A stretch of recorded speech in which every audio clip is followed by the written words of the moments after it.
Ibu, bapak, saudari, saudara, rekan-rekan muda, dan adik-adik sekalian dimanapun kalian berada, bertemu kembali dengan saya Romo Tino SSCC di dalam catatan pesiarah.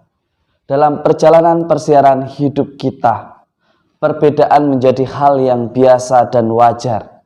Tinggal bagaimana kita menghadapi dan menyelesaikan sebuah perbedaan demi sebuah keselamatan dan bukan sebuah perpecahan, tetapi yang mengarah pada sepemahaman yang menyatukan dan bukan memecah belah.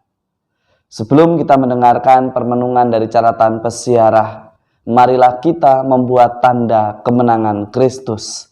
Dalam nama Bapa dan Putera dan Roh Kudus. Amin. Allah Bapa pencipta dan pemelihara hidup, Engkau telah melepaskan kami dari kegelapan. Arahkanlah hati kami kepadamu, agar kami selalu tinggal dalam terang kebenaran-Mu di dalam persiaran hidup kami. Buatlah kami anak-anak-Mu untuk lebih berani mengutamakan apa yang menjadi kehendak-Mu daripada apa yang menjadi kehendak kami, yang mungkin belum sesuai dengan apa yang menjadi rancangan-Mu. Demi Kristus pengantara kami. Amin. Ibu, bapak, saudari, saudara, rekan-rekan muda, dan adik-adik sekalian yang terkasih di dalam Yesus Kristus. Perbedaan pendapat membuat suatu penemuan menjadi lebih objektif dan bisa dipertanggungjawabkan. Sebuah perbedaan pendapat menjadikan sebuah kualitas pelayanan yang begitu bermanfaat dan menyelamatkan. Tetapi perbedaan pendapat menjadi sebuah ancaman untuk persatuan ketika tidak bisa ada yang saling mengalah, ketika tidak ada yang bisa mencari apa yang menjadi kehendak Tuhan dari persoalan di dalam persiaran hidup kita.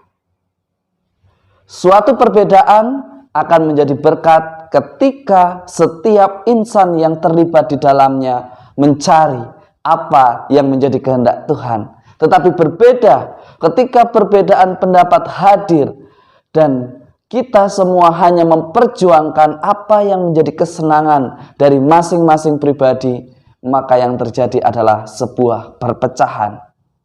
Di dalam Kisah Rasul pada hari ini kita mendengarkan bagaimana orang-orang yang merasa menghidupi tradisi pada zaman Yesus hidup meminta dan menuntut umat, jemaat, para murid yang diajar oleh Barnabas dan Paulus untuk disunat. Tetapi setelah perbedaan itu dibawa dalam konsili yang pertama di Yerusalem, akhirnya perbedaan itu justru menjadikan bukti nyata akan kasih Allah yang menyapa dan membiarkan semua umat manusia merasakan keselamatan yang direncanakan oleh Allah Bapa. Bukan hanya untuk bangsa pilihan, tetapi untuk semua umat yang mau bertobat, mau memperbaiki diri, dan di dalam persiaran hidupnya selalu mencari kehendak Tuhan. Perbedaan tidak akan menjadi halangan di dalam persatuan, di dalam hidup menggereja, ketika kita sebagai ranting-ranting dari pokok anggur itu tidak lepas dari pokoknya. Perbedaan di dalam hidup menggereja menjadi wajar. Adanya prokes, adanya aturan-aturan gereja. Tetapi perbedaan atau karena ingin menunjukkan kekuasaan, lalu kita mencampur adukkan antara prokes, liturgi, ataupun dengan aturan pemerintah, ataupun dengan sesuatu yang sifatnya hanya menunjukkan kesenangan pribadi, itu yang tidak tepat. Di dalam karya pelayanan, asalkan kita tidak lepas dari pokok anggur, maka kita pun mestinya berani untuk membuat suatu pembaharuan yang menyelamatkan, tanpa harus mengabaikan sesuatu yang memang seharusnya kita lakukan. Kalau kita mengabaikan prokes, maka bahaya ada di depan mata. Tetapi juga kita sebagai orang beriman jangan terlalu takut Mari kita bergerak dari zona nyaman kita, melakukan karya pelayanan, melakukan permuliaan Tuhan tanpa rasa takut, tetapi juga tanpa harus melanggar prokes. Seringkali karena ketakutan, karena kewibawaan yang hilang, atau karena ego pribadi, perbedaan dijadikan senjata untuk menunjukkan siapa yang lebih berwibawa, siapa yang lebih kuat. Tetapi hari ini kita bersama-sama diajak, kalau itu adalah kehendak Tuhan, dan ketika kita merefleksikan menurut dorongan Roh Kudus dan tidak melepaskan diri dari pokok anggur, maka di dalam persiaran hidup kita semuanya akan berakhir dengan sukacita, sebagaimana di dalam konsili pertama di Yerusalem. Perbedaan tidak menjadi hambatan bagi kita semua untuk memuliakan Tuhan. Karena yang Tuhan kehendaki adalah pertobatan, ketaatan, dan kesetiaan. Tidak hanya di dalam kata, tetapi bukti bahwa kita mengasihi iman kita.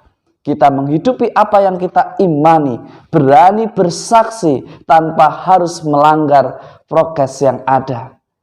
Dan beranilah untuk menjadikan diri kita saluran berkat. Semoga berkat Tuhan senantiasa melindungi dan memberkati kita semua dalam nama Bapa dan Putera dan Roh Kudus. Amin. Di dalam hidup menggereja memang begitu banyak kepala, tetapi jangan sampai suatu perbedaan membuat perpecahan. Mari kita mencari apa yang menjadi kehendak Tuhan demi sebuah pelayanan yang lebih bermutu dan berkualitas serta berkenan kepada Tuhan. Semoga hari ini kita semua menjadikan hidup kita sebuah saluran berkat untuk kita, Anda, dan saya, serta semua yang tetap berpegang teguh pada ajaran Tuhan. Tuhan memberkati. Amin.